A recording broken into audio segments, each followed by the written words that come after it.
Aleuge de Gerasi, que ve volant i llançat per a buscar la catifa blava, la catifa que converteix els somnis impossibles en realitat així en València, perquè en València continuen passant miracles i anem a tindre un nou miracle, anem a tindre rècord masculí, hem tingut ja rècord femení en la categoria del 10K, també en la categoria masculina, i ara en la marató, en la primera arribada que arribarà fins a la línia de meta, este atleta, Leuge de Gerasi, va aconseguir de nou entrar en la història de l'atletisme.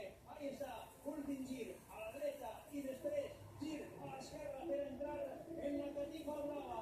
És diumenge 2 de desembre de 2018, el dia de la Marató de València, el dia en què este atleta, que és d'Etiopia, que li diuen Leuge de Gerasi, que tenia una marca de 2:04:02 i que venia com a millor atleta participant, com a gran favorit, va aconseguir la victòria. Però no és que va guanyar, és que a més va aconseguir una marca que situarà a València entre les 10 millors de la història.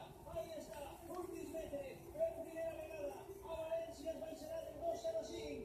Ahí està, Leuge de Gerasi, doncs al número 2, i Leuge de Gerasi és en una victòria. 2:04:31 aproximadament el temps, a falta de confirmació oficial. I ahí està arribant en segona posició, el Abbasi, l'atleta de Bahrein, d'origen marroquí, 2:04:44. Per davall de 2:05, i també Matthew Quixote.